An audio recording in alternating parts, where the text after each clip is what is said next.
Hello everyone, स्वागत है आप सभी का इस विश्व एकेडमी के यूट्यूब चैनल में। दोस्तों, आज की वीडियो का टॉपिक है डीसी मशीन। आज की वीडियो में हम जानेंगे कि डीसी मशीन क्या होती है। दोस्तों, हम हर रोज़ कई डिवाइसेस का उपयोग करते हैं जो कि ऊर्जा को एक रूप से दूसरे रूप में परिवर्तित करती है। जैसे कि बात करें एक हीटर की, तो एक हीटर विद्युत ऊर्जा को ऊष्मा ऊर्जा में परिवर्तित करता है, जबकि एक विद्युत बल्ब विद्युत ऊर्जा को प्रकाश ऊर्जा में परिवर्तित करता है। तो इसी प्रकार डीसी मशीन उन मशीनों को कहते हैं जो कि डीसी लेकर यांत्रिक ऊर्जा उत्पन्न करती हैं या जो यांत्रिक ऊर्जा को डीसी में बदलती है। दोस्तों, जो डिवाइस यांत्रिक ऊर्जा को विद्युत ऊर्जा में परिवर्तित करती है उसे डीसी जनरेटर कहा जाता है, और जो डिवाइस विद्युत ऊर्जा को यांत्रिक ऊर्जा में परिवर्तित करती है उसे डीसी मोटर कहा जाता है। तो चलिए फ्रेंड्स, शुरू करते हैं आज की यह वीडियो और जानते हैं डीसी मशीन के बारे में।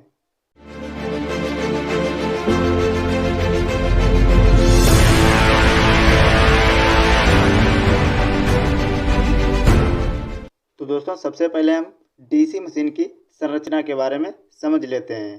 Construction of DC machine. DC machine के मुख्य भाग निम्नलिखित हैं।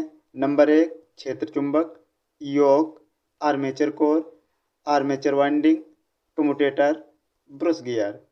दोस्तों, इन सभी पार्ट्स के बारे में आगे वीडियो में हम डिटेल से समझेंगे। दोस्तों, यह फिगर डीसी मशीन का फिगर दिखाया गया है, जिसमें अभी आपको हमने जो पार्ट्स बताए वह सभी पार्ट्स आप इस फिगर में देख सकते हैं। तो दोस्तों, इन सभी पार्ट्स को अब हम डिटेल में समझते हैं। तो सबसे पहले हम देख लेते हैं फील्ड सिस्टम के बारे में। दोस्तों, फील्ड सिस्टम को ही फील्ड मैग्नेट के नाम से भी जाना जाता है। इसका काम क्या होता है? क्षेत्रीय व्यवस्था का कार्य एक समान क्षमता वाला चुंबकीय क्षेत्र स्थापित करना है जिसमें आर्मेचर घूमता है।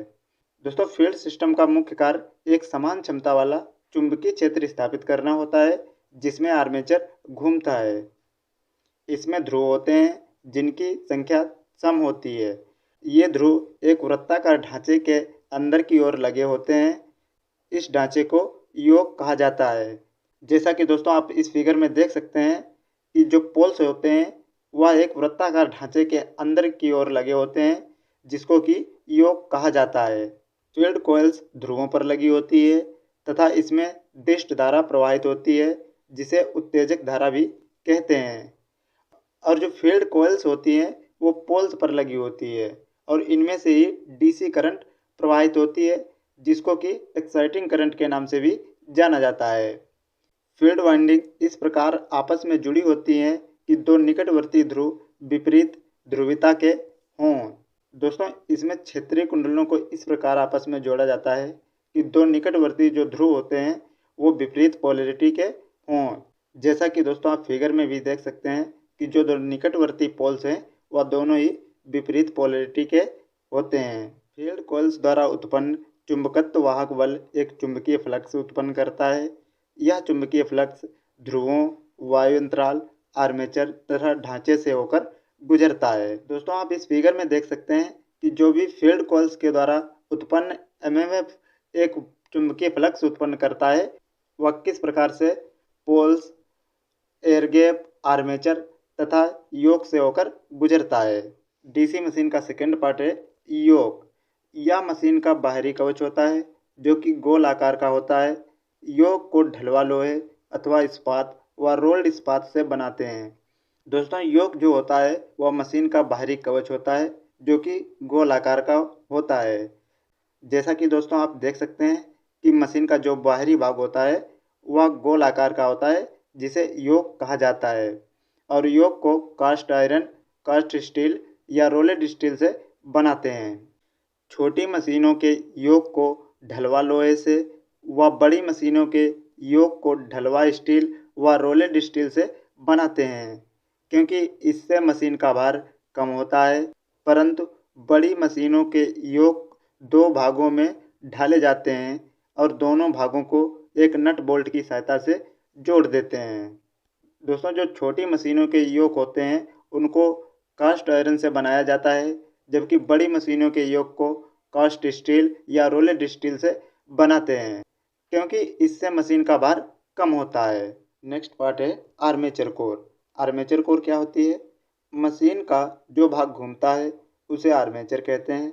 आर्मेचर कोर शाफ्ट पर जुड़ी होती है तथा क्षेत्र ध्रुवों के बीच घूमती है। दोस्तों, आर्मेचर कोर क्या होती है? मशीन का जो भाग घूमता है उसी को आर्मेचर कहते हैं और आर्मेचर कोर शाफ्ट पर जुड़ी होती है और क्षेत्र ध्रुवों के बीच घूमती है। जैसा कि दोस्तों आप देख सकते हैं कि यह आर्मेचर कोर होती है जो कि क्षेत्र ध्रुवों के बीच घूमती है। इसमें मुलायम लोहे की परतें होती हैं जो एक बेलनाकार वक्र पृष्ठ पर होती है। इन परतों पर अलग अलग एक पतली विद्युत रोधी झिल्ली का आवरण होता है जिससे वे विद्युतीय संपर्क में नहीं आते। क्रोड को विद्युत रोधी करने का उद्देश्य भंवर धारा हानियों को कम करना होता है। दोस्तों, जो आर्मेचर कोर होती है वह एक मुलायम लोहे की परतें होती हैं और इन परतों पर अलग अलग एक पतली विद्युत रोधी झिल्ली का आवरण होता है। दोस्तों, इन परतों पर पतली विद्युत रोधी झिल्ली का आवरण इसलिए होता है ताकि वे किसी विद्युत के संपर्क में न आ सके और आर्मेचर कोर को विद्युत रोधी करने का मुख्य उद्देश्य भंवर धारा हानियों को कम करना होता है। आर्मेचर वाइंडिंग को इकट्ठा रखने तथा इसे यांत्रिक सुरक्षा प्रदान करने के लिए विद्युत रोधन में खांचे बने होते हैं। दोस्तों, आर्मेचर वाइंडिंग को इकट्ठा रखने के लिए और यांत्रिक सुरक्षा प्रदान करने के लिए विद्युत रोधन में खांचे बने होते हैं। जैसा कि दोस्तों आप इसमें देख सकते हैं कि जो आर्मेचर कोर होती है उसमें खांचे बना दिए जाते हैं और इसी में ही आर्मेचर वाइंडिंग को इकट्ठा करके रख दिया जाता है। दोस्तों, अब हम देख लेते हैं आखिर डीसी मशीन में आर्मेचर का कार्य क्या होता है। डीसी मशीन का आर्मेचर 3 मुख्य कार्य करता है। नंबर 1, यह यांत्रिक जनित्र कार्य के लिए घूर्णन गति को सहज बनाती है। दोस्तों, जो आर्मेचर होता है वह यांत्रिक जनरेटर कार्य के लिए घूर्णन गति को सरल बना देता है। सेकंड है, चूंकि इसमें चालक होते हैं उनमें विद्युत वाहक बल प्रेरित होता है और क्योंकि दोस्तों इसमें कंडक्टर होते हैं इसीलिए इसमें विद्युत वाहक बल प्रेरित होता है। और थर्ड कार्य है, यह चुंबकीय फ्लक्स के लिए निम्न प्रतिष्ठम पथ प्रदान करता है। और दोस्तों, आर्मेचर चुंबकीय फ्लक्स के लिए निम्न प्रतिष्ठम पथ प्रदान करता है। डीसी मशीन का नेक्स्ट पार्ट है आर्मेचर वाइंडिंग। आर्मेचर वाइंडिंग क्या होती है? आर्मेचर कोर के खांचों में विद्युत रोधी चालक रखे होते हैं जो कि एक सुविधाजनक विधि से जुड़े होते हैं। इन्हीं को आर्मेचर वाइंडिंग कहा जाता है। दोस्तों, इसमें क्या होता है, जो आर्मेचर कोर होती है उसी के खांचों में विद्युत रोधी कंडक्टर रखे होते हैं जो कि एक विधि से जुड़े होते हैं। इन्हीं को आर्मेचर वाइंडिंग कहा जाता है।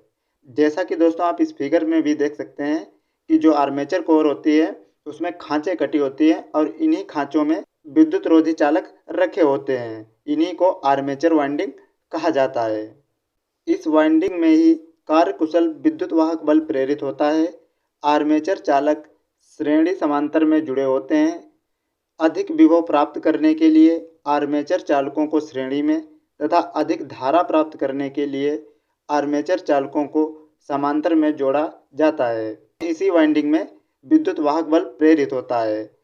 और दोस्तों, जो आर्मेचर कंडक्टर होते हैं वह श्रेणी समांतर में जुड़े होते हैं। यदि हमें अधिक विभव प्राप्त करना होता है तो आर्मेचर कंडक्टर को श्रेणी में जोड़ा जाता है और यदि हमें अधिक करंट प्राप्त करना है तो आर्मेचर कंडक्टर को समांतर में जोड़ा जाता है।